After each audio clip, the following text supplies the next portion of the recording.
أعوذ بالله من الشيطان الرجيم بسم الله الرحمن الرحيم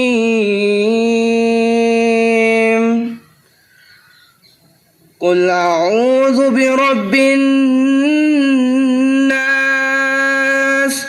ملك الناس إله الناس من شر الوسواس الخناس الذي يوسوس في صدور الناس من الجنة والناس صدق الله العظيم।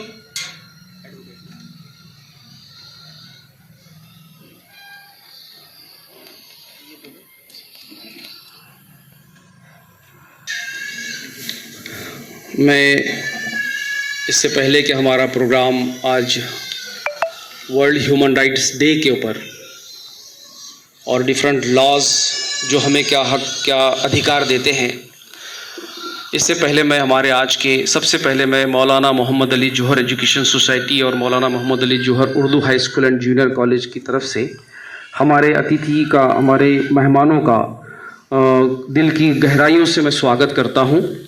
मैं सबसे पहले हमारे स्कूल के प्रिंसिपल श्री इसाक अहमद साहब से रिक्वेस्ट करता हूं कि वो आज के हमारे कार्यक्रम अध्यक्ष माननीय आदरणीय DS खेड़ेकर साहब सीनियर डिवीज़न जज, इनका स्वागत करें। DS खेड़ेकर साहब का स्वागत हो रहा है।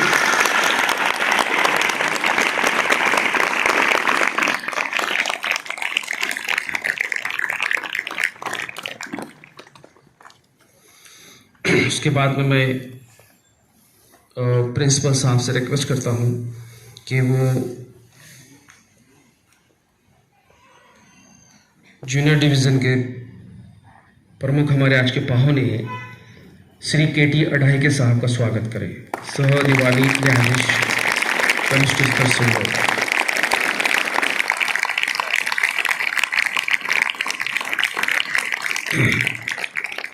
इसी के साथ मैं हमारे स्कूल के सुपरवाइज़र श्री शकील अहमद साहब से रिक्वेस्ट करता हूं कि वो श्री AB ब्रादर साहब तीसरे सह दीवानी न्यायाधीश कनिष्ठ स्तर सिल्लोड, इनका स्वागत करें।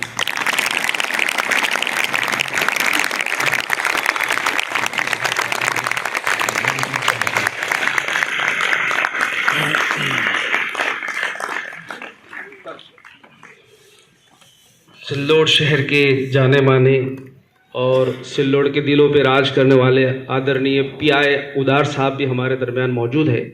मैं चांद सर से रिक्वेस्ट करता हूं कि हमारे उदार साहब का स्वागत करें।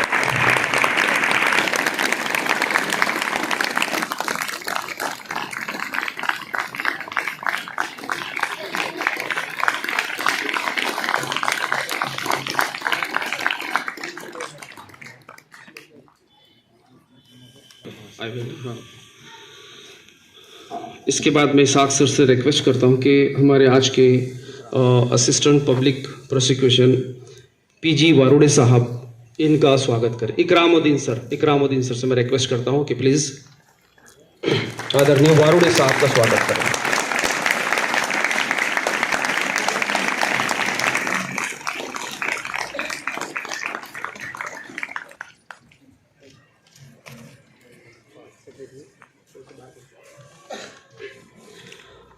बार काउंसिल के सेक्रेटरी आदरणीय हमीद खान साहब के स्वागत के लिए मैं फिर अबरार सर से रिक्वेस्ट करता हूं कि वो हमीद साहब का स्वागत करें।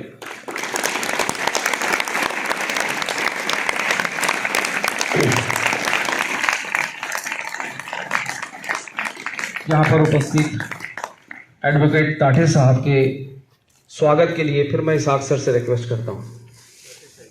ताठे सर।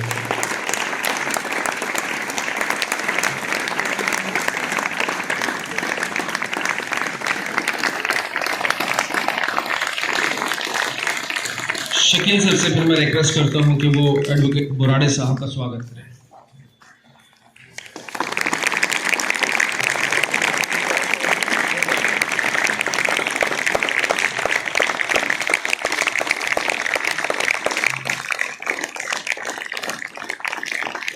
जूनियर कॉलेज के लेक्चरर इकबाल हुसैनी साहब से मैं रिक्वेस्ट करता हूं कि वो श्री एडवोकेट के एस मोटे साहब का स्वागत करें। मोटे साहब प्लीज।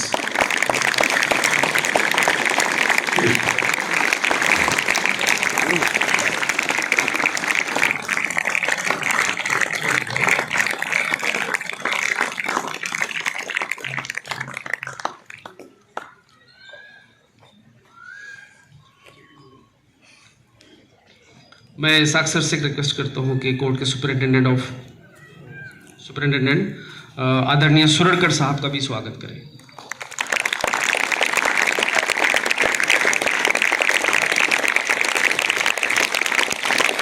शकील सर से एक रिक्वेस्ट करता हूं कि वो आदरणीय एडवोकेट जेपी मगर साहब का भी स्वागत करें।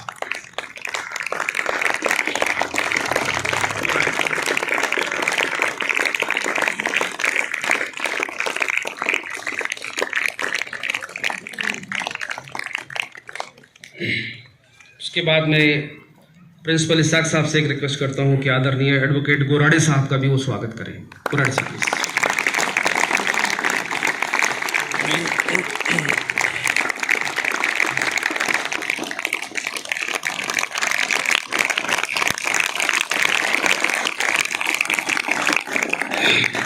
मैं प्रोफेसर इकरामुद्दीन साहब से रिक्वेस्ट करता हूं कि कोर्ट के कलर हमारे विठोरे साहब का भी स्वागत करें। विठोरे साहब प्लीज।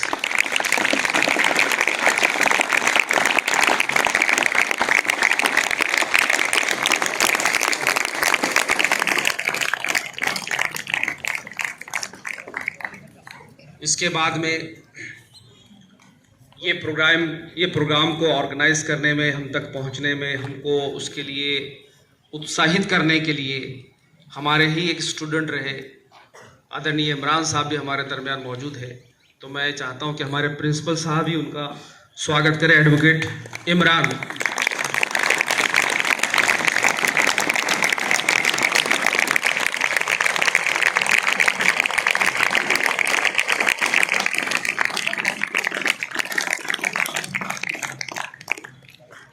आज के प्रोग्राम में एक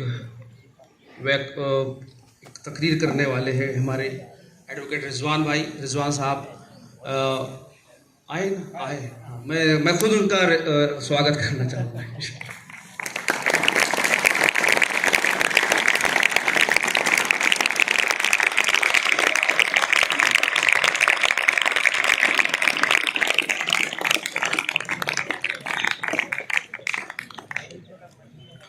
और हमारे सिल्लोड पुलिस स्टेशन के आदरणीय बुधवन साहब भी हमारे दरमियान मौजूद है। तो मैं फिर इसाक सर से रिक्वेस्ट करता हूं कि बुधवन साहब का भी स्वागत करें।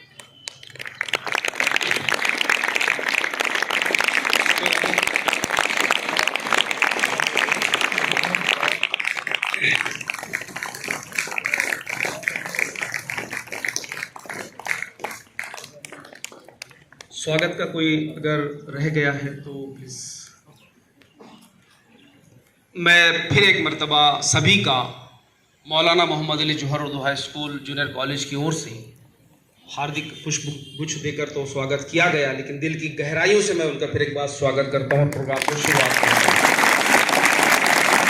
आज का जो प्रोग्राम है तालुका विधि सेवा समिति सिल्लोड जिला औरंगाबाद, इनकी ओर से कानून क्या होता है, क्या हमारे अधिकार है, क्या हमारे लोगों पर अधिकार है और हम पर लोगों के अधिकार है, इसके बारे में बहुत सारी चीज़ें जो एक्ट्स होते हैं हम लोगों को मालूम नहीं होते। बहुत सारी चीज़ें हम पढ़ते नहीं हैं या वो हमारे इल्म में नहीं आती हैं।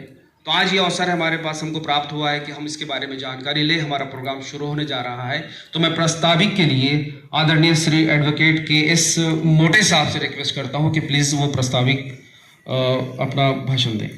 तसेच या कॉलेजचे प्राचार्य शेख सर, वकील संघाचे उपाध्यक्ष सचिव खान साहेब, तसेच APP वारोळी सर, माझे सहकारी ॲडव्होकेट मित्र इथं उपस्थित गुरुवर्य तसेच विद्यार्थी मित्र आणि मैत्रिणींनो, आजचा जो कार्यक्रम आहे हा आहे आंतरराष्ट्रीय मानवाधिकार दिवस का साजरा करायचा याबाबतचा. तर आंतरराष्ट्रीय मानवाधिकार दिवस हा जो आहे तो 10 डिसेंबर 1948 रोजी संयुक्त राष्ट्रसंघ जे यांनी या मानवी हक्काची सार्वत्रिक घोषणा केली. त्यानंतर त्याची आवश्यकता का भासली? दुसरं महायुद्ध ज्यावेळेस झालं त्यावेळेस त्या दुसऱ्या महायुद्धामध्ये जे नागरिक विनाकारण मारले गेले, त्यामुळे त्या नागरिकांचं जीव धोक्यात घालून त्यांचा कोणताही त्या महायुद्धाशी संबंध नसताना त्यांचं जीव धोक्यात गेला. त्यामुळे कोणीही भविष्यामध्ये सामान्य नागरिकावर त्यांचा कसल्याही प्रकारचा संबंध नसताना जर कधी कोणी हत्या करू नये यासाठी हा आंतरराष्ट्रीय मानवाधिकार दिवस साजरा केला जातो.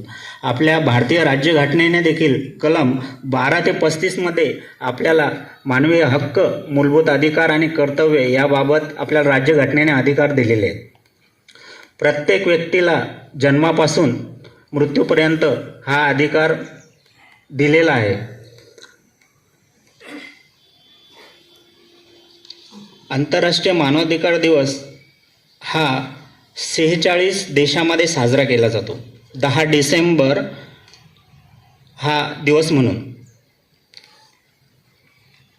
आपल्याला जसं जीवनामध्ये जगण्यासाठी अन्न, वस्त्र आणि निवारा या गोष्टी जरुरी आहे, तशाच आपल्याला मानवी हक्क आणि मानवाधिकार हा देखील तितकाच आवश्यक आहे. एवढे बोलून मी 2 शब्द संपवतो. जय हिंद, जय महाराष्ट्र. हमारे दरमियान एडवोकेट इरफान भी आए. मैं आपसे रिक्वेस्ट करता हूं कि तालियों से उनका आप भी स्वागत करें. मैं सबसे पहले, आप जानते हैं कि भारत में हमारे पास सबसे ज़्यादा किसी ज़माने में, बल्कि आज भी डेथ होती है वीमेंस की, औरतों की, तो वो डोरी की वजह से होती है. जहेज़ ये एक लानत है और इसको इस्लाम तो ख़ास तौर से इसके पास उसकी कोई जगह ही नहीं है. लेकिन फिर भी हम देखते हैं कि कुछ लालची लोग आज भी जहेज़ की खातिर किस तरह से अत्याचार औरतों के ऊपर करते हैं. इसी के बारे में स्पीच देने के लिए मैं एडवोकेट इमरान को आवाज़ देता हूँ. Thank you sir. स्टेज पर मौजूद सभी इज़्ज़तमान शख्सियत और मेरे सभी स्टूडेंट दोस्त और टीचर हज़रात, मैं ड्यू टू परमिशन ऑफ मैं उर्दू में बोलना चाहूँगा सर. दहेज के मामले में जितनी रोकथाम मजहबी तौर पर बताई गई है, उससे ज़्यादा इस्लाम में भी उसकी चीज़ें बताई गई है. जैसा आज भारत के अंदर हम देखते हैं, क्या भारत आज़ाद हुआ 1947 में और दहेज की लानत को रोकने के लिए कानून बनाया गया 1961 में. लेकिन उससे भी कोई काम ना बनते हुए अंग्रेज़ों के ज़माने में 498 जैसी कलमें बनाई गई थी, जिसको आईपीसी के अंदर ऐड किया गया. उसी के अंदर 304 बी आईपीसी को बनाया गया, जो आज चेंज होने के बाद में BNS बन गया, भारतीय न्याय संहिता, जिसको कन्वर्ट किया गया 498 को 84 के अंदर और 304 बी को कन्वर्ट किया गया 80 के अंदर. तमाम चीज़ें सेम है. तमाम कानून बनने के बाद भी ये लानत रुक क्यों नहीं रही है? हमें इसके तरफ बारीकी से गौर करना चाहिए. स्टूडेंट्स और यूथ जो होते हैं ये समाज का क्रीम होते हैं. अगर हम यहीं से अगर तय कर लें कि हमको आगे से किसी भी तरीके का कोई दहेज नहीं लेना है और इसको रोकना है, तो हो सकता है कि यूथ अगर चाहे तो ये मुमकिन है. जिन लोगों की शादियाँ हो गई उनके लिए तो पॉसिबल भी नहीं है. जिनकी शादियाँ होने वाली अगर ये तय कर ले तो आगे भविष्य में बहुत सारी चीज़ें रुक सकती है. और भारत जैसे एक समाज के अंदर अगर देखा जाए तो इसके बारे में कहा जाता है कि ये एक गार्डन की तरह है. यहाँ पे हर तरीके के फूल है, कोई लाल है, कोई सफ़ेद है. इसकी खूबसूरती इसी से है, यानी कि हर समाज के लोग यहाँ पे रहते हैं और हर समाज का अपना एक कल्चर है और हर कल्चर के अंदर इसको एक निषेध कहा गया, यानी एक लानत कहा गया. फिर भी ना जाने क्यों लोगों के अंदर अवेयरनेस नहीं होने की वजह से या नॉलेज नहीं होने की वजह से लोग इसकी तरफ कभी ना कभी कोई ना कोई शक्ल में बढ़ रहे हैं। अगर इसको हम लोग चाहें उसको रोक सकते हैं। तो मैं आप लोगों से ये गुजारिश करूँगा कि आप लोग इसके बारे में नॉलेज हासिल करें, कायदे का नॉलेज हासिल करें और ज़्यादा से ज़्यादा इसका अवेयरनेस आप लोग अपने तरफ से अगर समाज में अगर करें तो इसका बहुत ज़्यादा बेनिफिट मिलेगा। मैं अपने शब्द ख़त्म करके जगह लेता हूँ।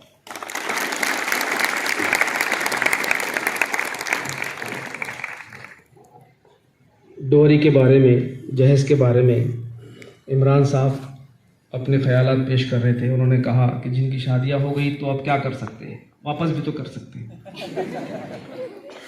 मैं इसके बाद में एक और सुलगता हुआ इशू जिसने भारत को ही नहीं पूरी दुनिया को एक ये पैगाम दिया था भेदभाव का, औरतों में और मर्दों में, स्त्री और पुरुष के अंदर भेदभाव का।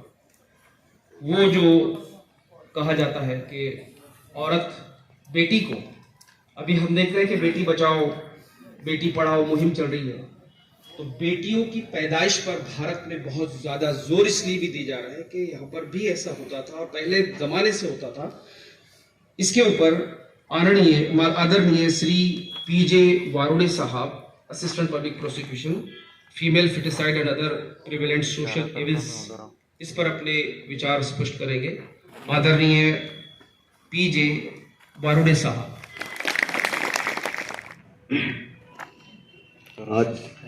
आजच्या कार्यक्रमाचे अध्यक्ष आदरणीय श्री शेखर साहेब, प्रमुख पाहुणे आदरणीय श्री के.टी. आडाके साहेब, आदरणीय श्री ए.बी. बिरादार साहेब, माननीय श्री शेख इसाक सर, उपस्थित वकील संघ सिल्लोडचे सभासद, वकील मित्र आणि सर्वात महत्त्वाची गोष्ट म्हणजे इथं उपस्थित असलेले विद्यार्थी मित्रांनो, फिमेल फ्युटिसाइड ही एक समस्या ही फक्त महाराष्ट्रात नाही, केवळ आपल्या देशातली नाही, तर ती आंतरराष्ट्रीय समस्या आहे. आपण मानव अधिकार दिन साजरा करतोय, पण खऱ्या अर्थाने सर्व मानवांना समान अधिकार दिला जातो का याचा विचार करणं गरजेचं आहे. आपण अनेक गोष्टींनी पुढारलेलो आहोत, परंतु मानसिकदृष्ट्या आपण परिपक्व आहोत का याचा विचार करणं गरजेचं आहे. आणि समाजामध्ये हे जे काही प्रिव्हेलेंट ज्या सोशल इव्हिल्स जे आहेत ते आपल्या विकासाला, देशाच्या विकासाला, राज्याच्या विकासाला हे बाधक ठरत आहेत. त्यातली सर्वात मोठी समस्या म्हणजे त्याला मराठीत आपण स्त्रीभ्रूण हत्या असं म्हटलं जातं. याच्या मागचं जर पार्श्वभूमी बघितली तर आपल्या बघतो आपण की आपली समाज व्यवस्था ही पुरुष प्रधान आहे. म्हणजे पुरुष वर्चस्व समाजाची मानसिकता असल्यामुळे स्त्रीला समाजामध्ये दुय्यम स्थान दिलं जातं आणि त्याच्यातूनच स्त्रीच्या जन्माच्या बाबतीत उदासीनता दिसते. म्हणजे मुलगा पाहिजे पण मुलगी नको, वंशाचा दिवा हा मुलगाच असतो, ही जी मानसिकता आहे, या मानसिकतेतून ही जी इव्हिल्स तयार झाली, सोशल इव्हिल्स, हे मानसिकतेतून आलेले आहेत. आपण बघितलं की मागे 15-20 वर्षापूर्वीच बीडमध्ये या गोष्टीबाबत फार मोठी एक घटना घडल्यानंतर सगळा समाज हा जागा झाला. बीडमध्ये असे अनेक प्रकार घडले, तिथे बऱ्याच प्रमाणात स्त्रीभ्रूण हत्या झाली आणि सर्व समाजाला जाग आली आणि त्यातून महिला असतील, सामाजिक संघटना असतील, यांनी त्याबरोबर निदर्शने केले, निषेध नोंदवले आणि त्यातून एक चळवळ उभी राहिली. आणि त्या चळवळीतून मग शासनही उभं राहिलं आणि शासनाने अनेक ठिकाणी सोनोग्राफी सेंटरवर धाडी टाकल्या आणि ज्या ठिकाणी जे मेडिकल प्रॅक्टिशनर असतील की ज्या ठिकाणी लिंग निदान केलं जातं त्या सेंटरवर धाडी टाकून त्यांच्यावर गुन्हे दाखल करण्यात आले. परंतु ह्या गोष्टी केव्हा घडतात की ज्यावेळेस काहीतरी अनिष्ट घडतं आणि त्यावेळेस आपल्याला जाग येते. खऱ्या अर्थाने जर बघितलं तर ज्यावेळेस कायदा अस्तित्वात आला होता त्यावेळेसच अशा प्रकारची मानसिकता उभी राहिली असती, अशा प्रकारची जर पावले उचलली गेली असती तर निश्चितच ह्या गोष्टीला कुठेतरी आळा बसला असता.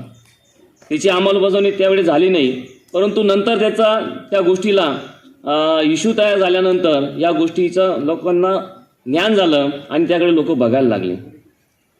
आता ही जी घटना घडत असते स्त्री भ्रूण हत्येमध्ये, याच्यामध्ये तसं बघायला गेलं तर सामाजिक, आर्थिक आणि धार्मिक घटकही त्याच्यात सहभागी आहेत.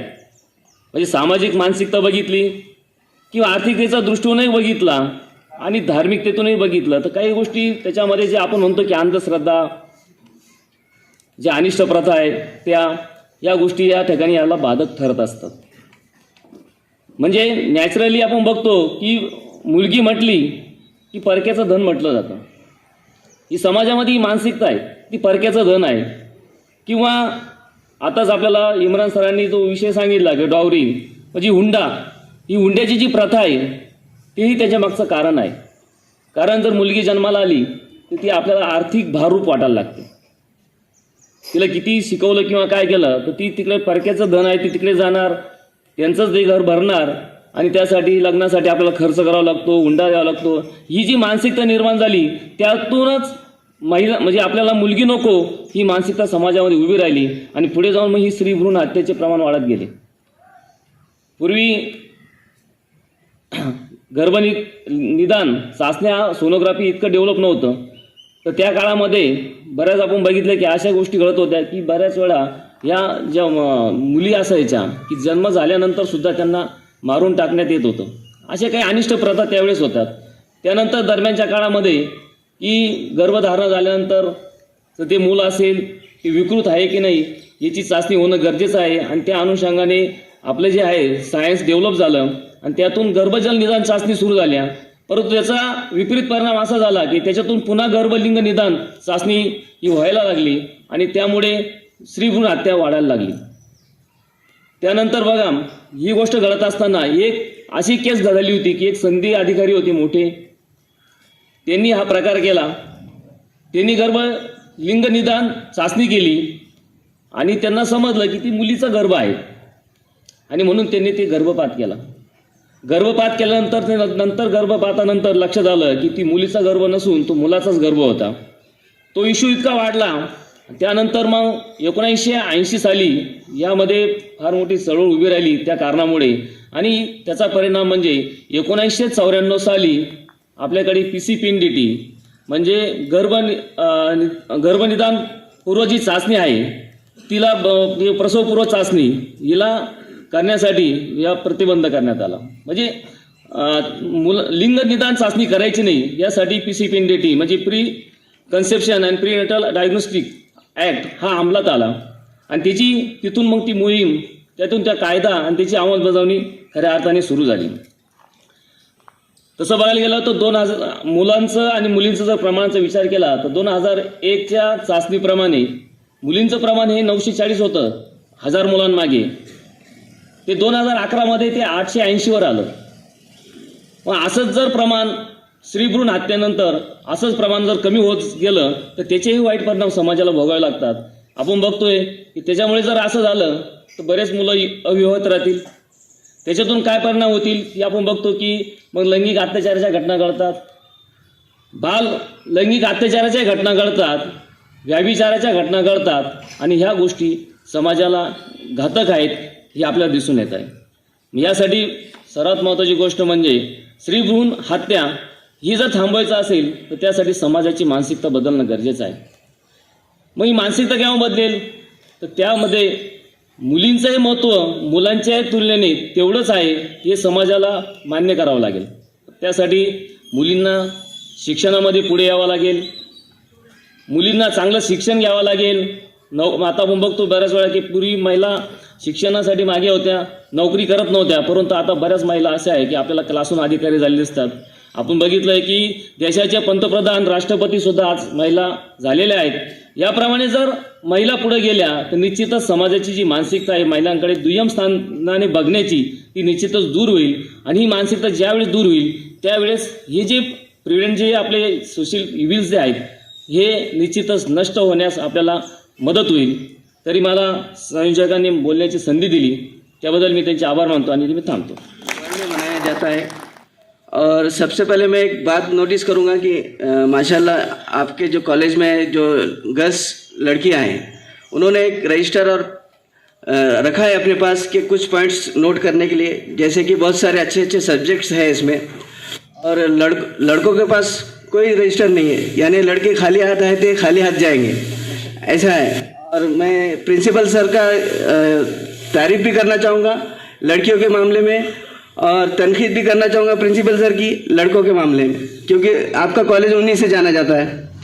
खैर, अब ये जो ह्यूमन राइट डे का जो सब्जेक्ट मुझे दिया गया है, ये इंटरनेशनल लेवल पर यानी कि अंतर्राष्ट्रीय लेवल पर और राष्ट्रीय लेवल पर भी दोनों जगह इसको मान्यता दी गई है। 10 दिसंबर 1948 में इसको मान्यता दी गई है संयुक्त राष्ट्र द्वारा। संयुक्त राष्ट्र यानी बहुत सारे राष्ट्र एक जगह आते हैं, उनको संयुक्त राष्ट्र कहा जाता है इंटरनेशनल लेवल पे, वो इस बारे में सोचते हैं। तो ये इसकी सोच कब पैदा हुई? दूसरा जो आलमी जंग हुई थी, उसके बाद जो नुकसानात हुए पूरे जंग में, तो उसके बाद ये सोचा गया कि भाई ह्यूमन राइट्स का जो है वायलेशन हो रहा है, यानी कि ह्यूमन राइट्स के मूल्यों के, यानी कि लोगों के ह्यूमन राइट्स के जो है वायलेशन होते रहा है। तो इसके बारे में पूरी दुनिया में जो है वर्ल्ड ह्यूमन राइट्स डे मनाया गया है। और इसके साथ ही भारत में जो 1993 में इसका अधिनियम लाया गया है। अब इसकी जो कुछ खासियतें हैं, इसमें सबसे पहले कि समाज में बदलाव लाना। समाज में क्या बदलाव लाया जा सकता है कि भाई हम सब एक साथ रहते हैं। भारत जब स्वतंत्र हुआ 1947 में, तो ये माना गया कि सभी धर्म के लोग एक साथ रहेंगे, यानी कि हमने धर्मनिरपेक्ष राष्ट्र स्वीकारा है, यानी कि हर तरह के धर्म के लोग इस राष्ट्र में रह सकते हैं बिना किसी भेदभाव। बाप एक गड्ढा खोद के रखता था, पहले से ही खोद के रखता था कि डिलीवरी होने वाली है, बच्चा या बच्ची पैदा हो। उस वक्त तो सोनोग्राफी वगैरह थी नहीं, और देखता कि बच्ची हुई, लड़की हुई है, तो वो बेरहम बाप उस ममता की गोद से उस बच्ची को छीन कर लेकर आता और उस गड्ढे के अंदर डाल देता। एक माँ ने ये किया था कि उसकी डिलीवरी हुई, उसने छुपा के रखा उसको, कि मालूम नहीं होने दिया अपने हस्बैंड को कि मेरी लड़की हुई है, और पड़ोसी को दे दिया। पड़ोसी से कहा कि थोड़ा इसका तुम देख रेख करो, मैं उसका खर्च भी बर्दाश्त करूंगी। वो बच्ची रोजाना इनके घर में जैसे जैसे बड़ी हुई इसके घर में आया करती थी, पापा पापा पापा पापा करके, इसी के साथ इसी के घर में रह करती थी इसकी बच्ची। लेकिन उसको उससे धीरे धीरे प्यार हो गया, मोहब्बत हो गई। लेकिन जैसे कुछ दिन तक बड़ी होने के बाद बच्ची जब बड़ी हो गई, 4-5 साल की हो गई, तो उस बाप को पता चला कि ये लड़की उसी की लड़की है। तो उसका जोश आया, उसको गुस्सा आया कि मेरी बीवी ने ये कैसे छुपाया था, और उसको जंगल की तरफ लेकर गया हाथ पकड़कर। बच्ची पूछ रही है, पापा हम कहाँ जा रहे हैं, बाबा हम कहाँ जा रहे हैं। वो बताते चला गया, चलो हम जा रहे हैं। उसने वहां गड्ढा खोदा। जब गड्ढा खोद रहा था तो मिट्टी उसके बदन पर जा रही थी, तो वो बच्ची साफ कर रही थी कि पापा आपके कपड़े खराब। उसको उस वक्त भी रहम नहीं आया और उसने उस बच्ची को दफना दिया। ये उसने उस वक्त बताया जब इस्लाम आया, और इस्लाम ने प्रेषित मोहम्मद सल्लल्लाहु अलैहि वसल्लम ने कहा कि जिसके घर में 4 बेटियां हो, वो उसकी अच्छे से परवरिश करता है, अच्छे से खिलाता पिलाता है, उनकी देख रेख करता है, और उनको अच्छा शिक्षण, अच्छी तालीम उसको देता है। मैं उसको गारंटी देता हूँ कि वो स्वर्गीय है, वो जन्नत पे रहने वाला इंसान है। एक ने पूछा कि सर, अगर प्रेषित सल्लल्लाहु अलैहि वसल्लम से पूछा कि अगर 4 नहीं है 3 है, तो कहा कि उसके लिए भी वही है।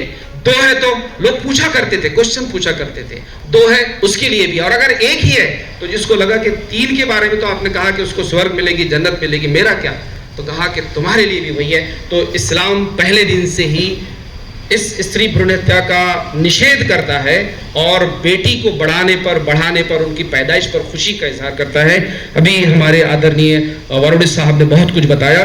मैं इसके बाद में आज का जो 10 दिसंबर के बारे में बात होती है कि वर्ल्ड ह्यूमन राइट्स डे, जागतिक मानव अधिकार दिवस जो मनाते हैं हम, मैं एडवोकेट रिजवान साहब से रिक्वेस्ट करता हूं, सैयद रिजवान साहब से।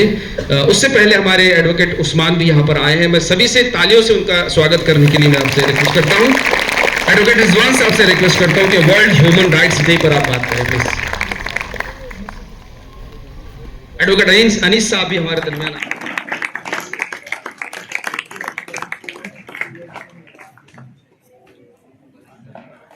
मैंने जो आप लोगों को दिया है सर, उसके लास्ट पेज पे पूरे रेफरेंसेस है सर, मराठी में भी कुरान मजीद में आपको अवेलेबल करवा दूंगा। ये मैं इसलिए कह रहा हूँ कि इस्लाम भरपूर इसकी उसको रेस्पेक्ट करता है, और इस्लाम के ऊपर एक जो कलंक लगा दिया गया है दहशतवाद का, जिसको हम ये कहते हैं कि भाई जुल्म करने वाला, औरतों के ऊपर जुल्म करने वाला, ये टीवी की न्यूज़ है, एक्चुअल कुछ और है सर। तो क्योंकि बहुत ही ऐसे लोग हमारे दरमियान आज मौजूद हैं जो इन सारी चीज़ों को समझ सकते हैं, बात कर सकते हैं, तो ये स्टेज उस बात का तकाजा करता है कि मैं इस तरह की बात यहाँ पर कह सकता हूँ, कर सकता हूँ। मैं इसके वक्त में आवाज़ दे रहा हूँ। हमारा देश हर साल, हम जानते हैं कि गवर्नमेंट की बहुत सारी स्कीम्स ऐसे लोगों की, सिर्फ अच्छे लोगों के लिए, मतलब हट्टे कट्टे लोगों के लिए नहीं आती है। हमारे दरमियान अंधे भी होते हैं, लगड़े लूले भी होते हैं, गूंगे भी होते हैं, हर तरह के डिसेबल्ड लोग भी होते हैं। उनके साथ में भी सहानुभूति हमारी किस तरह से हो। अभी international day of persons with disabilities 3 दिसंबर को मनाया जाता है। आदरणीय एडवोकेट AB बिरादार साहब इस पर बात करेंगे। शिक्षा विस्तार अधिकारी पंचायत समिति जादव साहब भी आए हैं। मैं इसाक सर से रिक्वेस्ट करता हूं कि वो उनका भी स्वागत करें। बिरादार साहब। त्या लोकांबद्दल कुठेही विचार केला गेला नाही, त्यामुळे त्यावेळेला बराचसा उठाव झाला आणि प्रत्येक देशाला हे इंटरनॅशनल ह्याच्या लेवलवरती ठरलं की प्रत्येक देशाने याच्यामध्ये आपले, आणि त्याप्रमाणेच आपलं चलत होतं। परंतु याच्यामध्ये आपलं जसं आपली ग्रोथ होत गेली, जसं आपल्याला माहिती मिळत गेल्या, त्यावेळेला बऱ्याच गोष्टी त्या डिसेबल्स आपण म्हणतो, आता 2016 मध्ये जो नवीन कायदा आला आहे त्याच्यामध्ये 21 प्रकारच्या डिसेबिलिटीज इन्क्लूड केलेल्या आहेत। त्याच्यामध्ये मी साध्या सांगतो की आपल्याला बाकीच्या ॲसिड अटॅक ही नंतरची डिसेबिलिटी आलेली असते, हे ॲसिड अटॅक सुद्धा त्याच्यामध्ये इन्क्लूड केलेला आहे। आणि पुन्हा एक तुम्ही एक माय नेम इज खान हा पिक्चर बघितला असाल, त्याच्यामध्ये शाहरुख खानचा तो जी बिहेवियर होतं ते सुद्धा एक डिसेबिलिटी आहे की तो स्टुडंट जो विद्यार्थी असतो तो परत आपल्या एकाच गोष्टीला परत रिवाइज करत असतो, तर ती सुद्धा एक डिसेबिलिटी आहे असं समजून त्याला सुद्धा या कायद्यामध्ये एस्टॅब्लिश केलेलं आहे। आणि अशा लोकांना ज्या वेळेला आपण सुविधा, इक्वॅलिटी आणि सर्वांच्या सोबत घेऊन जाण्याचा विचार करतो, त्यावेळेला त्यांना काहीतरी स्पेशल ट्रीटमेंट देणे गरजेचे असते, त्यांना इक्वली अन्न गरजेचं असतं। त्यासाठी या कायद्यामध्ये बऱ्याचशा गोष्टी इन्क्लूड केलेल्या आहेत। ज्या वेळेला मी आपल्या शाळेमध्ये एंट्री केली त्यावेळेलाच एक गोष्ट नोटीस केली, हे रॅम्प आहे, हे रॅम्प त्याचंच उदाहरण आहे। 2016 मधल्या ज्या कायद्याचं जे हे केलेलं होतं त्याच्यामध्ये सांगितलं की पुढच्या 2 वर्षामध्ये प्रत्येक जे ऑफिसेस आहेत त्या ठिकाणी डिसेबल पर्सन्सला आपल्या त्यांना जी ऑफिसेस आहेत ते फ्रेंडली असले पाहिजे, त्यांना इझिली जाता आलं पाहिजे, येता आलं पाहिजे, याप्रमाणे या गोष्टीचा उल्लेख आहे की अशाच प्रकारचे अधिकार हे त्यांना दिलेले आहेत। ही छोटासा ही गोष्ट आहे। त्याच्याचप्रमाणे त्यांना रिझर्वेशन्स जे पहिलं 3% होतं आता त्याला वाढवून 4% करण्यात आलेले आहे। त्याचप्रमाणे बऱ्याचशा अदर गोष्टी जे गव्हर्नमेंटला सुद्धा त्यांनी सांगितलेलं आहे की त्यासाठी स्पेशल कमिशन अपॉइंट केलेलं होतं। आणि आता सुद्धा आपल्याकडे पुण्यामध्ये डिसेबलसाठी कमिशनर आहे, त्याच्यामधून बऱ्याचशा स्कीम्स काढलेल्या जातात।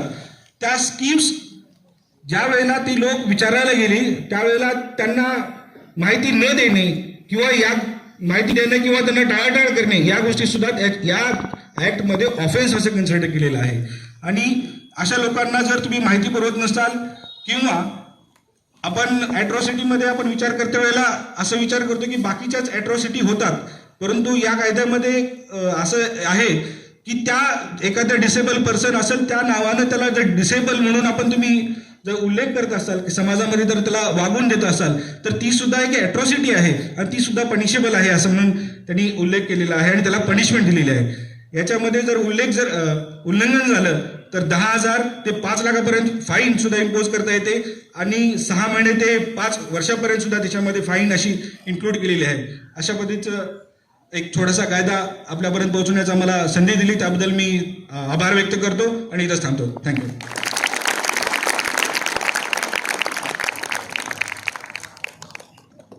मैं सबसे पहले क्षमा चाहूँगा कि मैंने एडवोकेट कह दिया था, मेरे सर को बुला रहा था। तो आदरणीय 3rd जॉइंट सिविल जज साहब है हमारे AB बिरादार साहब, मुझसे नो डाउट एडवोकेट सही हुए सर, लेकिन आज अपनी एक पोजीशन है सर ने आपको फिजिकली डिसेबल्ड लोग, जो माजूर लोग होते हैं, उनके बारे में क्या कायदा है, हुकूमत क्या क्या स्कीम्स रखती है, बहुत सारी बातें आपको बताई। एक शेर है सर, किसी ने कहा था कि करो मेहरबानी तुम अहले ज़मीं पर, करो मेहरबानी तुम अहले ज़मीं पर, खुदा मेहरबा होगा अर्श बरी पर। आज अगर दुनिया में तुम इन लोगों पर मेहरबानी करते हो, हर किसी पर मेहरबानी करते हो, तो मरने के बाद हो सकता है अल्लाह उस बात से खुश हो जाए, ईश्वर खुश हो जाए और वो हम पर मेहरबानी करे। हम ऐसे है तो नहीं कि बहुत ज़्यादा साफ़ सुथरे लोग हैं, गुनाहगार लोग हैं, पता नहीं कहाँ कहाँ हमसे क्या क्या गुनाह होते हैं। तो हम जितनी मेहरबानी लोगों पे करेंगे, उससे ज़्यादा मेहरबान अल्लाह हम पर भी होगा। सर मैं आपको एक बात बता दूं कि वो वहाँ पर कोने में हमारा एक जो लड़का बैठा है, मुकीम मतीन, वो फिज़िकली डिसेबल्ड है। इसकी एक बहन थी रेशमा मतीन, वो हमारे पास टॉप पोजीशन में लास्ट ईयर उसने पास किया सर।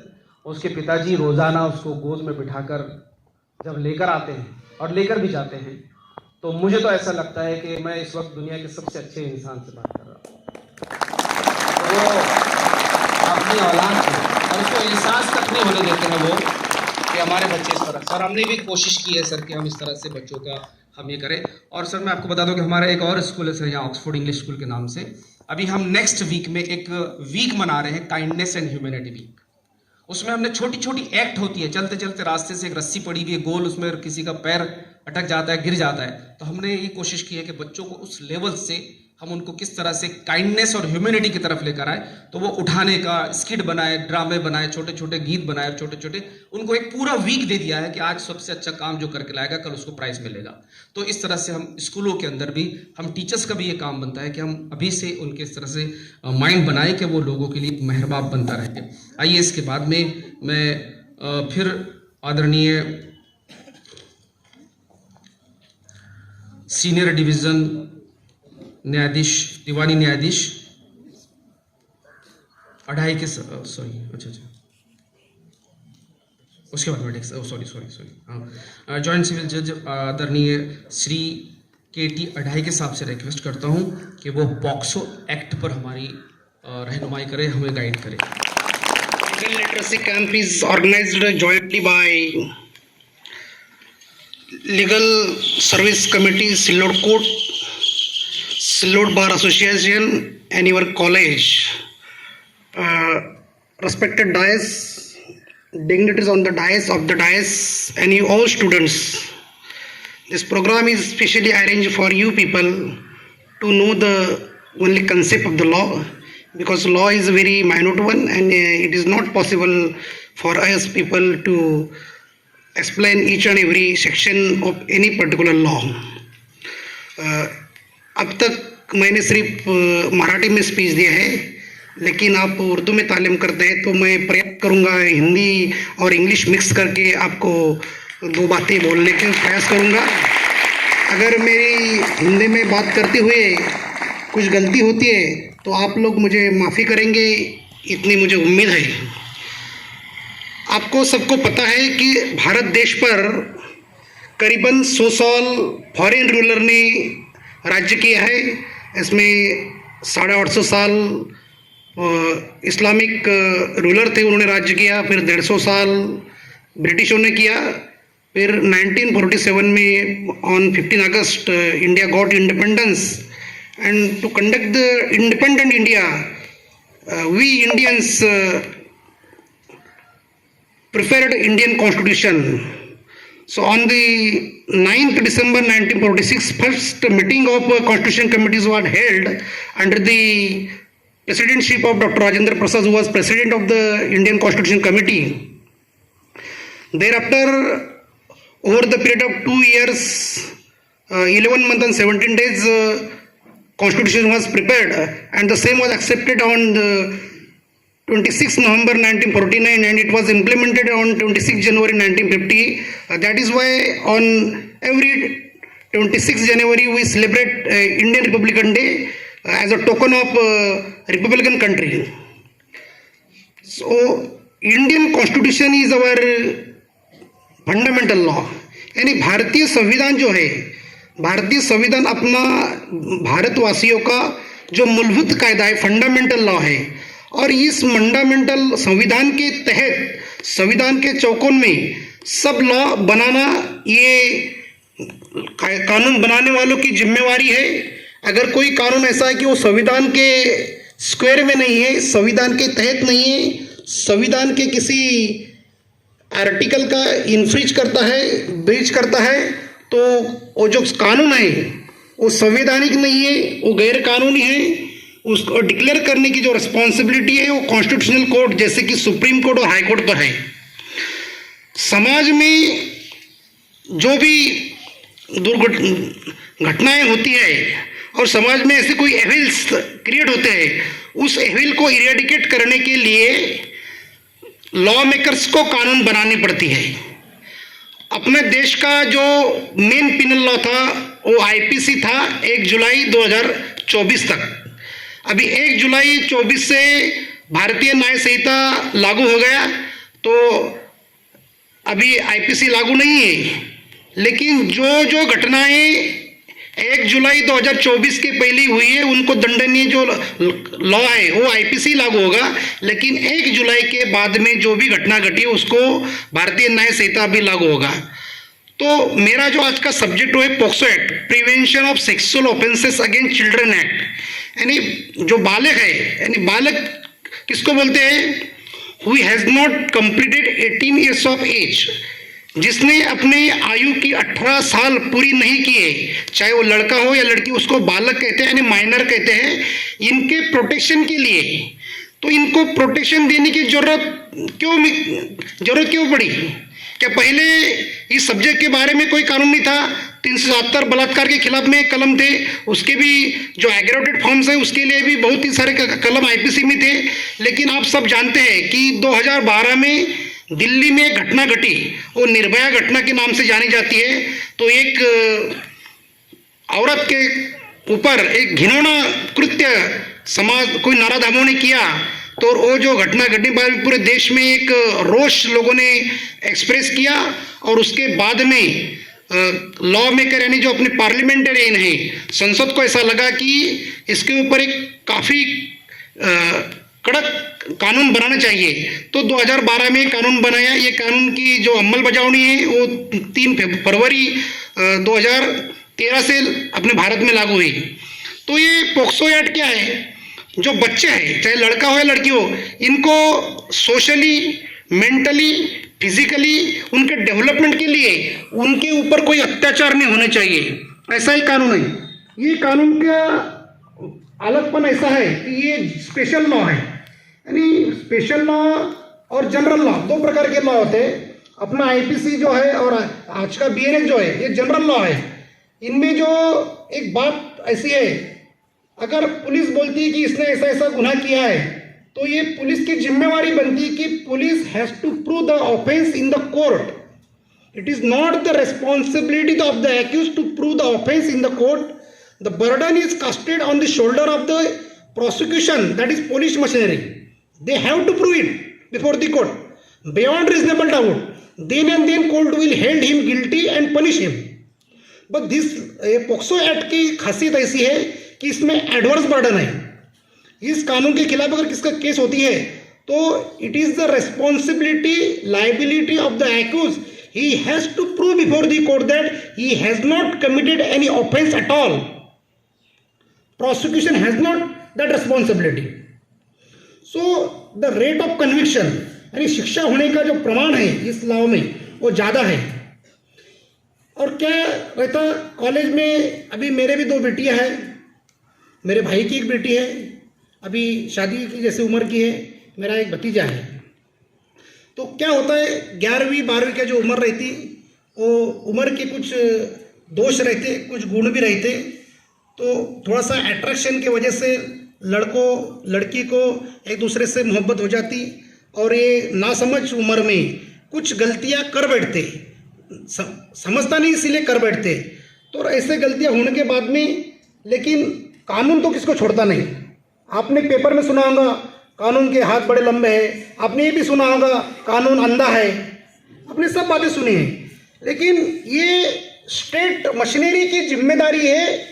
इस संविधान ने अभी article 21 right to life and personal liberty और ऑल अदर फंडामेंटल राइट्स की बात की हमारे कुछ स्पीकर ने।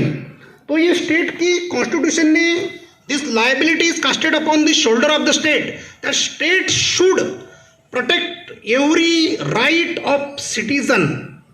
तो पुलिस को मालूम, अगर किसी ने फिरियाद भी नहीं दी, अगर पुलिस को मालूम है कि ऐसा नाबालिग बच्चा बच्ची पर ऐसा अत्याचार हुआ है, तो पुलिस खुद अपना ये ऑफेंस रजिस्टर करती है और उसमें उसकी तहकीकात करके कोर्ट में चार्जशीट दाखिल करती है। फिर कोर्ट में मामला चलता है, फिर कोर्ट में अगर एविडेंस आया तो शिक्षा होगी, नहीं आए तो नहीं होगी, वो बात अलग बात है। लेकिन ये कानून में जो है वो काफ़ी कड़क प्रावधान किए हैं। ये कानून के कलम 3 में जो ऑफेंस की डेफिनेशन है उसका नाम है पेनिट्रेटिव सेक्सुअल असल्ट। उसका जो पनिशमेंट है वो 4 सेक्शन में दिया है। उसमें मिनिमम 7 साल जुर्माना, अपनी इम्प्रिजनमेंट हो सकती है और अप टू लाइफ इम्प्रिजनमेंट। ये कानून का खासियत है, उसमें एक क्लॉज है not less than 7 year but which में एक्सटेंड टू लाइफ इम्प्रिजनमेंट। यानी अगर किसी को न्यायालय कोर्ट गिल्टी हेल्ड करता है तो उसको मिनिमम 7 साल पनिशमेंट होने की है, ज़्यादा भी हो सकती है लाइफ इम्प्रिजनमेंट। तो वो it depend upon the description power of the जज। फिर वो जज को कैसा लगता है, उसका बिहेवियर कैसा है, वो throughout hearing, how he behave before court, how his social background is there, whether after commission of that particular first offense he has committed other offense, all surrounding circumstances can be considered by the court while imposing sentence. उसका और अभी section 5 में जो दिया है वो aggravated form है। Aggravated penetrative sexual assault उसका definition है और 6 में उसको पनिशमेंट है कि नॉट लेस देन 10 ईयर। तो एग्रेवेटेड फॉर्म इसका क्या है, अगर पुलिस मशीनरी है, पुलिस के कस्टडी में कोई बालक है, कोई स्कूल है, हॉस्टल है, कोई अपना हॉस्पिटल है, गवर्नमेंट हॉस्पिटल है, प्राइवेट हॉस्पिटल है, यानी अगर कोई बालक, कोई माइनर गर्ल और boy is in custody of any other, whether his parents is there, relative is there, foster carer is there, इन्होंने अगर ऐसा किया तो उनको मिनिमम 10 साल की पनिशमेंट मिलती है और लाइफ इम्प्रिजनमेंट तो वो दे सकते हैं। उसके दूसरे कलम 7 में उसका सेक्सुअल असल्ट का है, उसका 8 में उसका पनिशमेंट है वो भी 3 से 5 साल तक है। फिर एग्रेवेटेड सेक्सुअल असल्ट एक सेक्शन 9 में दिया हुआ है, उसके 10 में उसकी पनिशमेंट है वो भी 5 से 7 साल तक है। फिर उसका सेक्सुअल हरासमेंट है, ये सेक्सुअल हरासमेंट जो वर्ड है ये काफ़ी इम्पॉर्टेंट है। इसमें sexual harassment includes so many things which are derogatory to the decency of the child, whether it is girl or it is boy. So no one can speak causing injury to your image, to your decency, to your respect, to your honor, being a child or lady, girl or son. तो इसमें ये तो है section 13, 14, 15 में pornography का, child pornography पर दिया है। अगर आप किसी चाइल्ड को लेके प्रोनोग्राफी बनाते हैं, वो प्रोनोग्राफी अपने मोबाइल में स्टोर करते हैं, उसको भी शिक्षा मिलती है। दूसरा है रिपोर्टिंग, उसका रिपोर्टिंग अगर स्कूल में, अभी अपने प्रिंसिपल साहब are custodians of you all students, they are custodians in the capacity of the principal. अगर स्कूल में ऐसी कोई घटना होती है, अगर ये घटना प्रिंसिपल साहब पुलिस को रिपोर्ट नहीं करते तो जो गुनहगार है उनके साथ में वो भी गुनहगार है।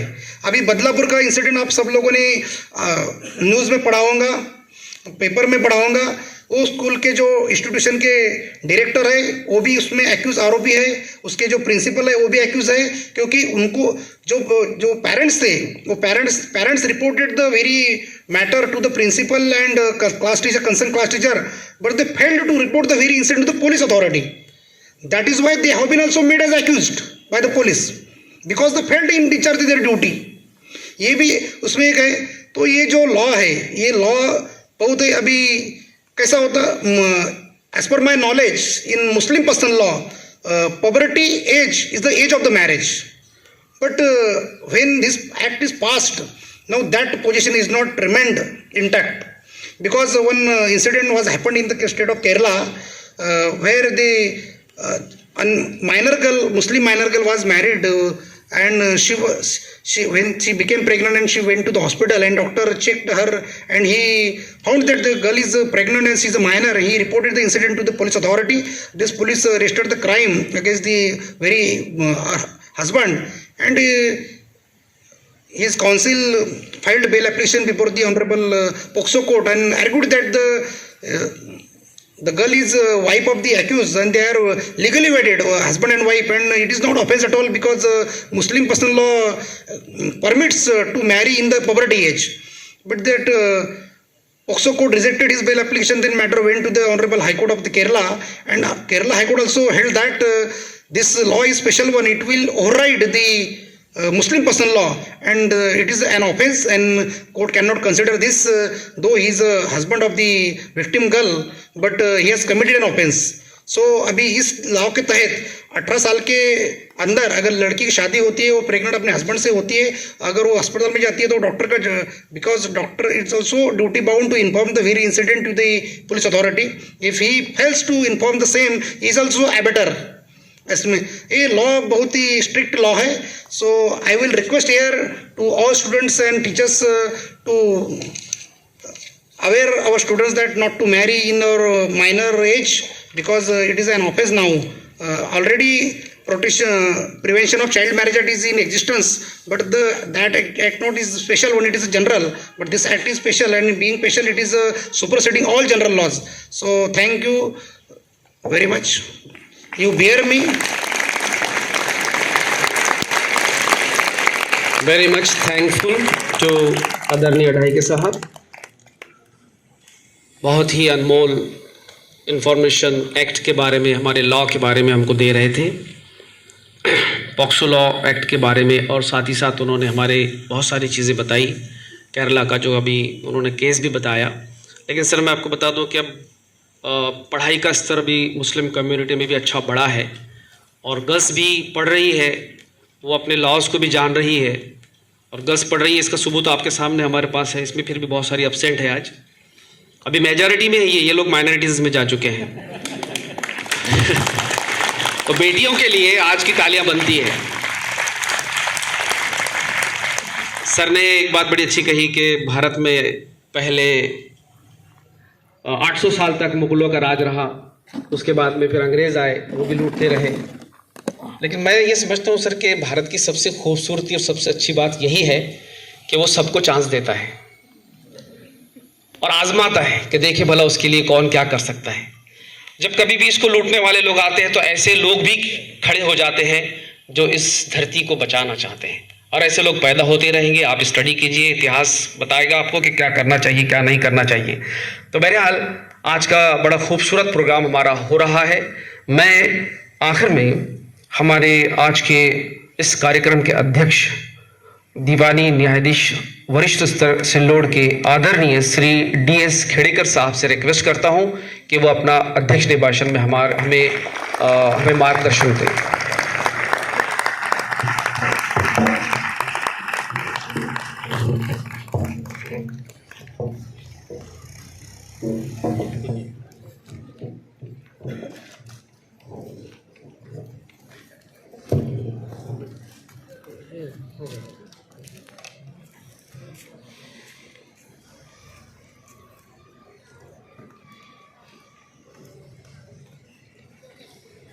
आजच्या कार्यक्रमासाठी उपस्थित माझे सहकारी आदरणीय आडाके साहेब,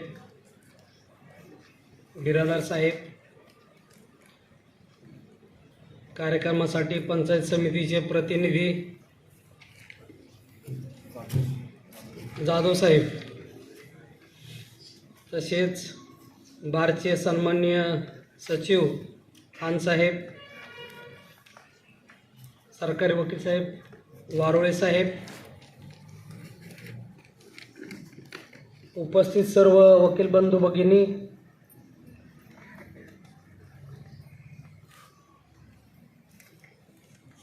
कॉलेजचे प्राचार्य आदरणीय शेख इसाक सर,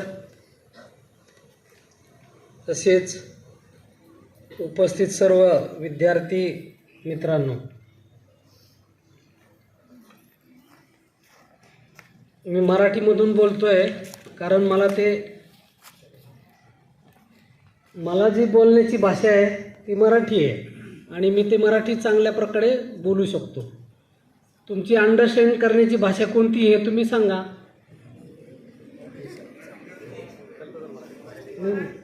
मैं समझ रहा हूँ। थोड़ा बात हिंदी में करता हूँ।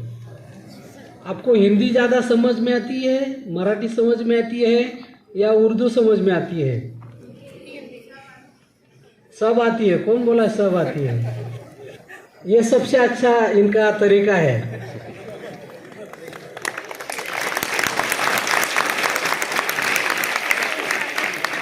इस बात को मैं पकड़ के थोड़ा हिंदी बोलने का प्रयास करूंगा। अपना जो देश है ये निधर्मी राज है, सेक्युलर स्टेट, इसलिए आपको हर भाषा में आपको जानकारी रखना जरूरी है। इसके हिसाब से आपको भी जिस भाषा के लिए आप प्रयास कर रहे हैं, प्रैक्टिस कर रहे हैं, सीख रहे हैं, वो भाषा तो आपको आना ज़रूरी है। लेकिन आपको समाज में रहना है तो आपको जो आपके समाज में भाषा बोली जाती है वो भी सुनना ज़रूरी है और उसमें भी आपको जानकारी रखना चाहिए।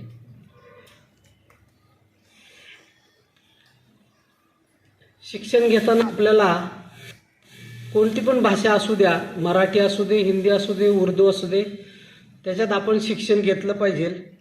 आणि हा शिक्षणाचा धागा पकडून मी आपल्या सर्वांना या ठिकाणी आजचे आपल्या कार्यक्रमाचे कॉलेजचे प्राचार्य इसाक सरांना मी धन्यवाद देतो की आजच्या कार्यक्रमासाठी हा प्लॅटफॉर्म त्यांनी उपलब्ध करून दिला। तुमच्या कॉलेजचा पहिल्यांदा प्रवेश केल्यानंतर मी माझ्या 17 वर्षाच्या कालखंडामध्ये एवढे कार्यक्रम पाहिले, एवढे कार्यक्रम केले, त्या अनुषंगाने मी तुमच्या कॉलेजमध्ये आल्यानंतर डिसिप्लिन काय असतं ते मी आज अनुभवलं आहे।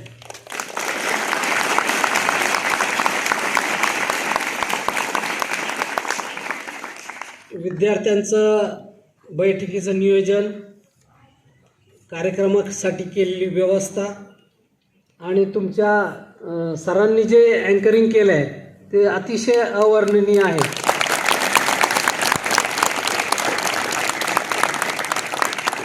ज्या वेळेस ते वक्त्यांच्याबद्दल माहिती सांगत होते, हिंदीमध्ये सांगतात कारण ते तुम्हाला माहिती झालं पाहिजे म्हणून त्या दृष्टीने त्यांनी प्रत्येक वक्त्याची शॉर्टमध्ये समरी आपल्याला सांगितली। इतक्या लागवी भाषेमध्ये ते तुम्हाला सांगतात, मला देखील ते ऐकायला खूप गोड वाटत होतं। ज्यावेळेस हिंदीचं भाषण करताना एखादा उर्दूमधील हिंदी आणि स्टँडर्ड हिंदी ऐकायला मिळते त्यावेळेस असं वाटतं की खरंच हिंदीची शिक्षा आपण घ्यायला पाहिजे होती।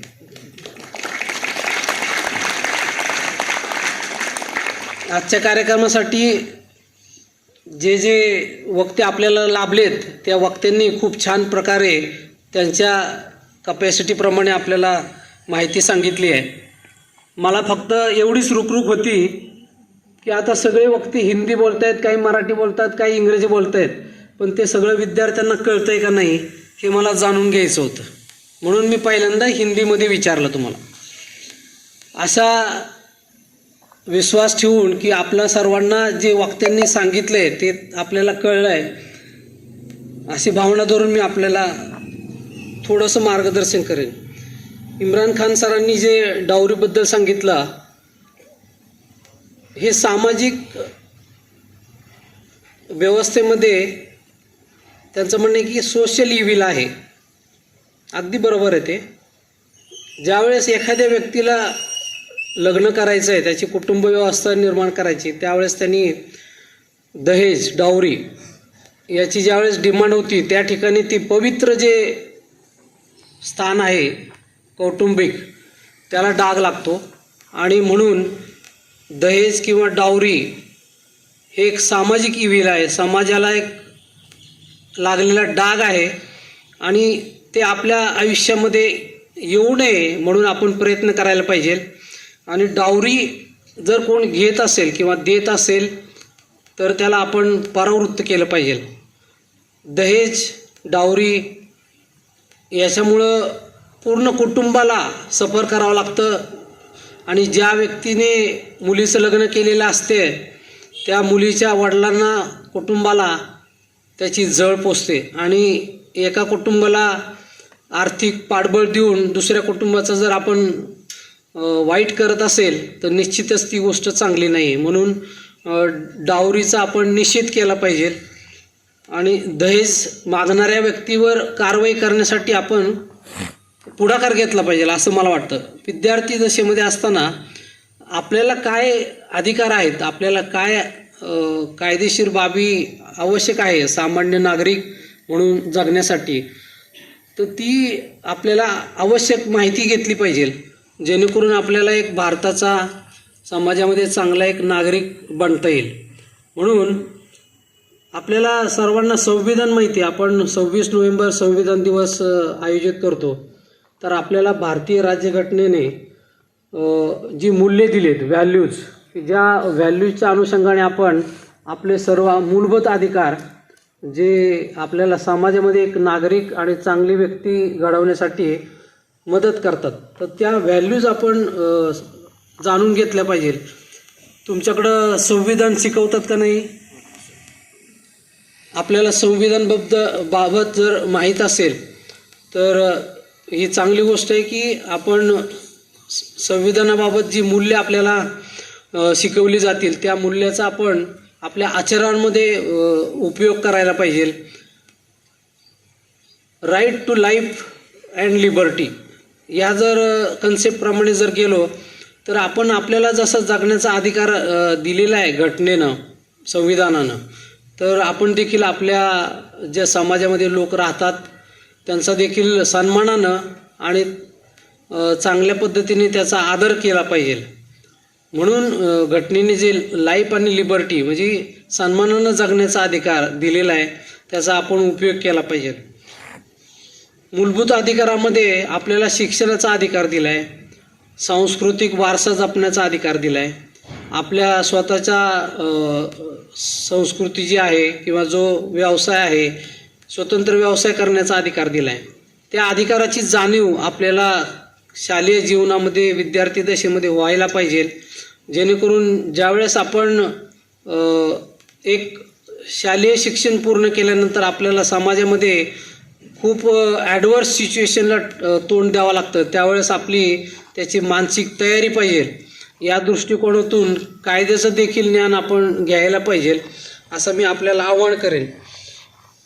आजच्या कार्यक्रमासाठी वारुळे साहेबांनी जे फिमेल फ्युटर्सबद्दल मार्गदर्शन केला त्याबाबत मी एवढंच सांगेन की जसं माणूस म्हणून समानता आवश्यक आहे तसेच महिलांना, मुलींना देखील समाजामध्ये मान दिला गेला पाहिजे. म्हणून फिमेल फ्युटर्सबाबत जो कायदा केला आहे त्या कायद्याच्या अनुषंगाने जर आपण एक फिमेल असू तर त्या फिमेलचा आदर करून त्याचा सन्मानानं जीवन जगण्यासाठी तिचा आदर केला पाहिजे. त्यांचा प्रवेश कुटुंबामध्ये जर होत असेल तो त्याचा मान राखला पाहिजे. पूर्वी असमानतेमुळं आणि पुरुषप्रधान संस्कृती असल्यामुळं मुलींवर अत्याचार होत होते. मुलींचा जन्म म्हणजे कुटुंबावर आलेलं संकट असं मानलं जात होतं. त्या काळातून आपण आता कायद्याच्या राज्यामध्ये प्रवेश केलेला आहे, त्यामुळं फिमेल फ्युटर्ससाठी आपण जो कायदा केला आहे त्या कायद्याच्या अनुषंगानं खूप कडक कारवाई होते. आपण पाहिलं असेल की बीडमध्ये काही वर्षापूर्वी खूप फिमेल फ्युटर्सच्या संदर्भात केसेस उभ्या राहिल्या आणि एक सामाजिक समस्या म्हणून त्याच्यावर खूप लोकांनी कारवाई केली. ज्या ज्या व्यक्तींनी फिमेल फ्युटर्सचं कारवाई केली होती त्यात डॉक्टर देखील होते, चांगले सुसंस्कृत संस्कृत लोक होते, चांगले पुढारलेले लोक होते. म्हणून जिथं अशा बेकायदेशीर प्रवृत्ती घडतात तिथं आपण त्याच्या विरुद्ध उभं राहिलं पाहिजे असं बळ आपल्याला शैक्षणिक दशेमध्ये आणि शिक्षण घेताना मिळतं. म्हणून कायद्याचं ज्ञान आपण घ्यायला पाहिजे. रिजवान सरांनी ह्युमन राईट्सबद्दल सांगितलं. ह्युमन राईट्स मानवाधिकार प्रत्येकाला मानवाला मानवाप्रमाणे जगण्याची संधी आणि त्यांनी त्याचे सगळे मूलभूत हक्क जपले तर मानवाधिकाराचा आपण पुरस्कार केला असं समजतो. सरांनी सांगितल्याप्रमाणे इस्लामिक धर्माप्रमाणे सर्व समाजाला ह्युमन राईट्सचं प्रपोज करून, ह्युमन राईट्सचं मार्गदर्शन करून इस्लामिक धर्मसुद्धा ह्युमन राईट्सचं पाठबळ करतो, ह्युमन राईट्सचं संरक्षण करायचा शिक्षा देतो. ही देखील एक खूप मोठी गोष्ट आहे. जसं प्रत्येक धर्म आपल्याला गुन्हेगारी शिकवत नाही, गुन्हेगारी ही माणसाच्या प्रवृत्तीतून निर्माण होत असते. धर्म आपल्याला चांगली शिक्षा देत असतो. धर्माप्रमाणे आपण जर मार्गस्थ झालं तर बघताल तुम्ही की कुठलाही धर्म वाईट वागण्याचं शिकवण देत नाही. प्रत्येक धर्माचा जो प्रेषित आहे किंवा जो मुख्य व्यक्ती आहे की ज्यांना दैवी शक्ती निर्माण झालेली असते त्या व्यक्तीचं जर आपण अनुकरण केलं तर तो आपल्याला कधीच गुन्हेगारीकडे जावा किंवा गुन्हे करा किंवा वाईट प्रवृत्ती ठेवा असं कधीच सांगत नाही. म्हणून धर्माचा जरी आपण आधार घेतला, कारण आपलं राष्ट्र सेक्युलर स्टेट आहे, निधर्मी राज्य आहे, कुठल्याही धर्माला सरकारकडून किंवा राष्ट्राकडून एक राष्ट्र म्हणून घोषित केलेलं नाही. त्याच्यामुळं भारतीय राज्यघटनेच्या अनुषंगानं जरी इस्लामिक धर्माचा अनुकरण ह्युमन राईट्सनी करत असेल तरी प्रत्येक धर्माने हीच गोष्ट लक्षात ठेवली पाहिजे. प्रत्येक धर्मानं आपल्याला ह्युमन राईट्स जपला पाहिजे, प्रत्येक आपल्या समाजातील लोकांचा मान राखला पाहिजे. आणि हे जर केलं तर आपल्याला ह्युमन राईटची जी संकल्पना आहे, युनिव्हर्सल डिक्लेरेशन जे 1948ला झालं, त्याचं कारणच ते होतं की वॉरमध्ये कुठल्याही व्यक्तीचा विचार केला नाही की त्याच्या मूल्यांचा काही अर्थ आहे की नाही किंवा त्याचं काही मूलभूत अधिकार आहेत का नाही, त्यावेळेस तो विचार केला नाही. म्हणून अशी संकल्पना आली की मानवाने स्वतःचा मानवाचा जर विचार केला आणि जर त्याचं अधिकाराचं, मूलभूत अधिकारांचं संरक्षण केलं तर ती जी 21 कलमं दिली त्या 21 कलमांमध्ये प्रत्येक व्यक्तीने जर ती वाचली तर आपल्याला असं होतं की आपण कसं वागायला पाहिजे, समाजात कसं आचरण करायला पाहिजे. म्हणून तो युनिव्हर्सल डिक्लेरेशन जे आहे ते खास मानवासाठी तयार केलं आहे. म्हणजे पृथ्वीवरचा सगळ्यात हुशार माणूस मानव, आणि त्याच्यासाठी सुद्धा कलम करावं लागतात. म्हणजे ह्या गोष्टी आपण विचार करायची गरज आहे. ज्या वेळेस अपप्रवृत्तीचं डोकं वर काढलं जातं त्यावेळेस कुठं ना कुठं कायद्याचा बडगा पुढे येतो आणि कायद्याप्रमाणे त्या व्यक्तींना शिक्षा करावी लागते आणि कायदे करून मग ती जी वाईट प्रवृत्ती आहे तिचं शमन करावं लागतं, वाईट प्रवृत्ती संपवावं लागतात. म्हणून प्रत्येकानं कायद्याचं आचरण करावं आणि आपला ह्युमन राईट्स दुसऱ्याच्या ह्युमन राईट्सप्रमाणेच आवश्यक आहे आणि ह्युमन राईट्स जपले पाहिजेत याची काळजी घेतली पाहिजे. बिरादर साहेबांनी पर्सन्स विथ डिसेबिलिटीज याच्या संदर्भात सांगितलं की डिसेबल व्यक्ती जे आहेत, आता प्रत्येक कार्यालयामध्ये, ऑफिसमध्ये स्वतंत्र जाण्या येण्याची व्यवस्था डिसेबल व्यक्तींसाठी केली आहे. परत त्यांच्यासाठी स्वतंत्र विभाग सरकारने निर्माण केलेत त्यांच्या हक्कांचं संरक्षण करण्यासाठी. म्हणून आपण समाजात त्यांना हीन वागणूक न देता त्यांचा देखील ह्युमन राईट्स आहे, कायदेशीर त्यांचा मानव अधिकार जो आहे तो जपला पाहिजे. पण आपण जर त्यांच्या व्यंगाकडे न जाता त्यांची जी कार्य आहे ते बघा तुम्ही, जर एखादा डिसेबल व्यक्ती असेल तर त्याच्याकडे वेगळ्या क्वालिटीज असतात. तुम्ही त्याचा जर अनुभव घेतला तर माझ्या जीवनामध्ये मी मागील 5 वर्षापूर्वी मला प्रिन्सिपल डिस्ट्रिक्ट जे होते आवटी साहेब, तर ते डिसेबल होते.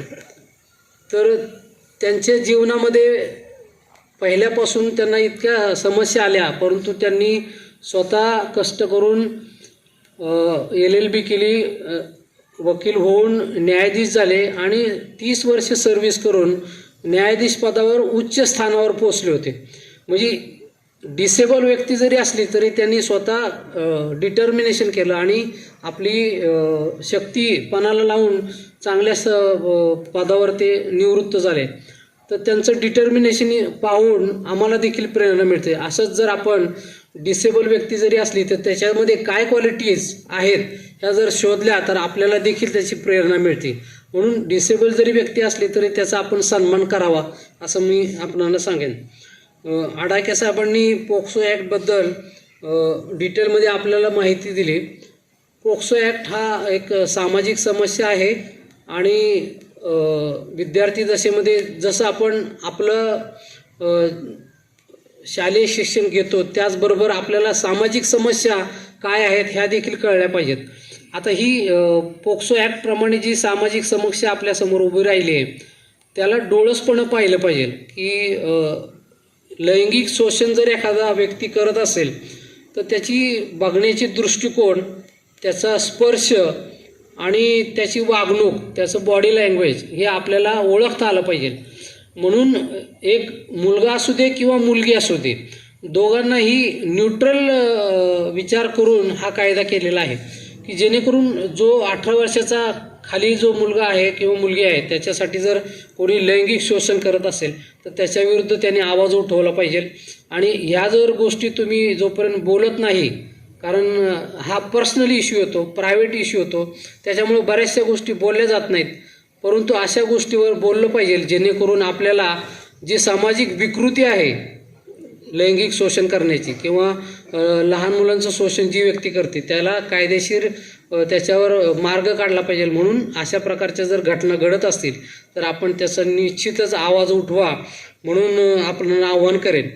आजच्या कार्यक्रमासाठी आपण सर्वजण या ठिकाणी उपस्थित राहिला. कॉलेजचे प्राचार्य इसाक सरांनी असं प्लॅटफॉर्म उपलब्ध करून दिलं आणि मे बी आमचं हे पहिलंच सेमिनार असेल की जे उर्दू शाळेमध्ये होतं आहे आणि मला अभिमान वाटतो की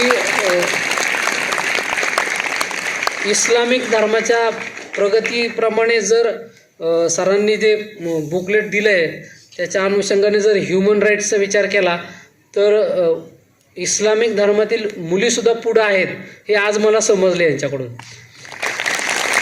म्हणजे शैक्षणिक पाठबळ जर आपल्याकडं असेल आणि मुलींचा जर सहभाग चांगला असेल तर समाजामध्ये निश्चितच चांगली प्रगती होते.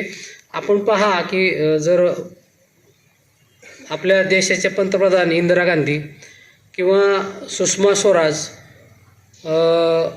विल्यम्स जे अंतराळात बिळात गेली होती ती सुनीता विल्यम्स, अशा महिलांचं जर आपण मार्गदर्शन घेतलं आणि आपण जर डोळस वृत्ती ठेवली आपल्याला कळतं की महिलासुद्धा शैक्षणिक क्षेत्रात किंवा व्यावसायिक क्षेत्रात आर्मी नेव्हीमध्ये पुढं आलेल्या आहेत. म्हणून प्रत्येक व्यक्तीचा जो जीव आहे त्याचा सन्मान करायला पाहिजे. महिलासुद्धा आता प्रत्येक क्षेत्रामध्ये पुढाकारानं मार्गक्रमण होत आहेत. म्हणून महिलांची जी संख्या आहे ती वाढली पाहिजेत. त्यांच्यात देखील शैक्षणिक पात्रता जर वृद्धिंगत झाली तर समाजामध्ये एक असा स्टेटस निर्माण होईल की जिथं पुरुषालासुद्धा महिलांच्या बरोबरीनं तेवढा सन्मान द्यायची वेळ आता आलेली आहे. पूर्वी पुरुषाकडून महिलांचा सन्मान होत नव्हता. जसे जसे कायदे होत गेले तसा तसा सन्मान वाढत गेला ना आता महिला पुरुषाच्या बरोबरीने काम करत आहेत. प्रत्येक क्षेत्रात ते त्यांचं स्ट्रेंथ दाखवत आहेत. ही एक अभिमानाची गोष्ट आहे आणि हे महिलांनी जर मनावर घेतलं तर ते होऊ शकतं हे आता त्यांनी दाखवून दिले. त्यामुळं आजच्या कार्यक्रमासाठी जास्त मुली उपस्थित आहे त्यामुळं मी आपलं सर्वांचं अभिनंदन करतो आणि आजच्या कार्यक्रमासाठी प्राचार्य सरांनी हा प्लॅटफॉर्म उपलब्ध केला त्याबद्दल मी आभार मानतो. धन्यवाद. या प्रसंगी आदरणीय साहेबांना मी बोलू इच्छितो सर की आम्हाला आणि आमच्या सर्व विद्यार्थ्यांना मराठी चांगल्या प्रकारे समजू शकतात. ते फक्त बोलण्यात त्या असक्षम आहेत. जसं आपल्याला हिंदीमध्ये बोलण्याचा थोडासा हेजिटेशन असतं तसंच आमच्या मुलांना मराठीमध्ये बोलण्याचं थोडंसं हेजिटेशन असतं सर. पण ते हे सगळं भाषण मला असं वाटतं त्याने समजलं असेल. Right or wrong? ओके. मी पण बोलू. सर ने बहुत ही अनमोल आपका सारा इस पूरे प्रोग्राम का निचोड़ हमारे सामने किया है. ये होते हैं बड़े लोग किस तरह से सारी चीज़ों को समेट लेते हैं. मैं सर के लिए एक उर्दू का शेर कहना चाहूँगा कि सर नफस नफस में बिखरना कमाल होता है. नफस म्हणजे स्वतःच्या आत्मा. नफस नफस में लोगों की नज़र में नफस नफस में बिखरना कमाल होता है. नज़र नज़र में ठहरना कमाल होता है. और बुलंदियों पर पहुंचना कोई कमाल नहीं, बुलंदियों पर ठहरना कमाल होता है. सर ने सारे लोगों का निचोड़ जो बताया, डोरी से लेकर पॉक्सो तक, हम आप लोगों ने उसको मुझे लगता है कि महसूस किया होगा। मैं इस मौके पर एक चीज़ और सर को बताता चलूँ, सारे ही डिग्निटरीज को मैं बताता चलूँ कि सर डोरी का जो मामला है इस्लाम उसकी जैसे निषेध करता है, लेकिन हमारे बीच में सर इस वक्त एक ऐसा व्यक्ति है जो एक मुहिम चलाता है या मुहिम का वो हिस्सा है, एक ड्राइव है, उसको उर्दू में कहा जाता है निकाह को आसान करो, मेक मैरिजेस इजी। तो सर वो ये करते हैं कि मंगनी में जाते हैं ना, जैसे एंगेजमेंट का जो प्रोग्राम होता है छोटा सा, उस वक्त कोई बड़ा कार्यक्रम नहीं होता है, ज़्यादा लोगों को भी नहीं बुलाया जाता है, 10-20 लोग इधर के होते हैं, 10-20 लोग उधर के होते हैं, लेकिन वो हमारे सर ऐसे हैं, जाते हैं तो ये काउंसलिंग करते हैं दोनों तरफ और उसी वक्त शादी लगा देते हैं। ना डोरी है, ना खाना है, ना पीना है, शरबत पीते हैं, चाय पीते हैं और घर को दुल्हन को लेकर चले आते हैं। मैं आदरणीय खेड़ेकर साहब से रिक्वेस्ट करूंगा कि हमारे वो व्यक्ति का आज वो खुद स्वागत करें। हमारे वो व्यक्ति है आपके सबके चहेते चांद सर। मैं चांद सर से रिक्वेस्ट करता हूं कि वो प्लीज इधर आए। ये अक्सर इसका हिस्सा बने हुए हैं, शादियों को बड़ा आसान कर देते हैं।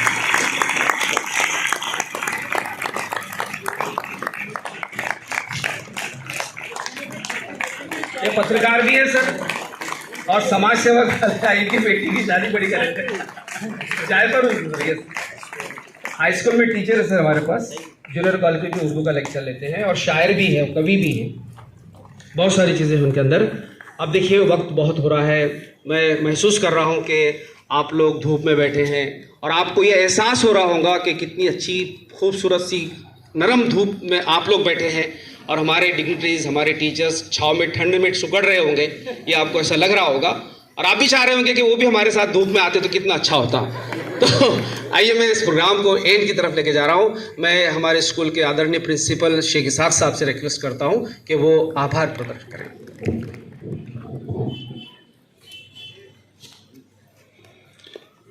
सबसे पहले मैं तालुका विधि सेवा समिति सिल्लोड़ इनका बहुत ही ममनून और मशकूर हूँ कि उन्होंने मौलाना मोहम्मद अली जौहर साइंस जूनियर कॉलेज को इस प्रोग्राम के लिए चुना है। उनका आभार प्रदर्शन में करता हूँ, आभार प्रकट करता हूँ।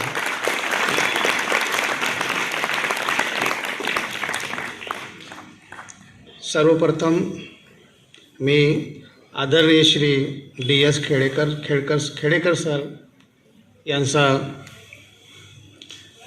आभार मानतो की यांनी आजच्या या कार्यक्रमाचे अध्यक्षस्थान त्यांनी भूषविलेले आहे। त्यांचा मी हृदयाने त्यांचा आभार प्रकट करतो। तसेच श्री KT आडायके सर यांचं पण मी इथे आभार प्रकट करतो, शुक्रिया अदा करता हूँ कि उन्होंने इस प्रोग्राम में आपको एक टॉपिक दिया गया था, उस पर आपने बात की, इसके लिए मैं आपका शुक्रिया अदा करता हूँ। तसेच श्री AB बिरादर सर यांचा पर मी आभार प्रकट करतो। त्याचप्रमाणे सिल्लोड शहराचे लोकप्रिय PI उदार साहेब यांचा पण मी शुक्रिया अदा करतो। तसेच सर्व वकील संघ के जे इथे उपस्थित आहे त्यांचा पण मी आभार प्रकट करतो। या कार्यक्रमामध्ये ज्या प्रवक्त्याने आपले टॉपिकवर सखोल अशी माहिती विद्यार्थ्यांना दिलेली आहे त्यांचा पण मी आभारी आहे। आणि पोलीस प्रशासन, शिक्षण विभाग यांचा पण मी आभारी आहोत की त्यांनी इथे येऊन या कार्यक्रमाची शोभा वाढविली, खासतौर पर जाधव सर। पत्रकार बंधू पण इथे उपस्थित आहे, त्यांचा पण मी शुक्रिया अदा करतो। आणि स्टेजवर उपस्थित सर्व मान्यवरांचा आभार प्रकट करून माझ्या स्टाफचं पण मी शुक्रिया अदा करतो। आणि उर्दू में ख़ास तौर पर साजिद सर यहाँ के लेक्चरर है, साजिद सर जिन्होंने यहाँ पे कन्वीनिंग की है। आपने उर्दू के जो उनके अल्फाज थे उनकी आपने तारीफ़ की है, उनका ख़ास तौर पे मैं शुक्रिया अदा करता हूँ कि बहुत अच्छी कन्वीनिंग सर आपने आज यहाँ पे की है। स्टेज पर मौजूद तमाम मेहमानों का इस्तकबाल और शुक्रिया अदा करते हुए आज के इस कार्यक्रम के अध्यक्ष आदरणीय श्री खेड़कर साहेब यांची परवानगीने हा कार्यक्रम समाप्तीची मी घोषणा करतो। Okay sir, thank you sir. Thank you sir. सभी लोगों से मैं एक रिक्वेस्ट करूंगा, खड़े एक ग्रुप फोटो सर हमारे स्कूल की याददाश्त के लिए यादगार बन जाएगा। ये प्रोग्राम बहुत अच्छा प्रोग्राम हुआ, मुझे ऐसा लगता है, मैं समझता हूं। और एक फ़ोटो सर, आइए प्लीज़ सर, ये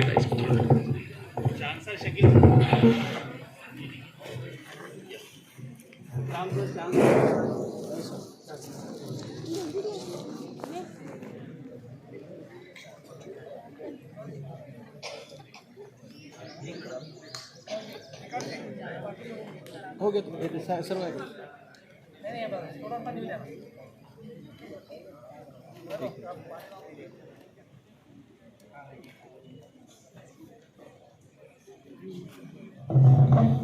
स्टूडेंट्स मेहमानों के जाने तक अपनी ही जगह पर बैठे रहेंगे। Again I thanks to all the dignitaries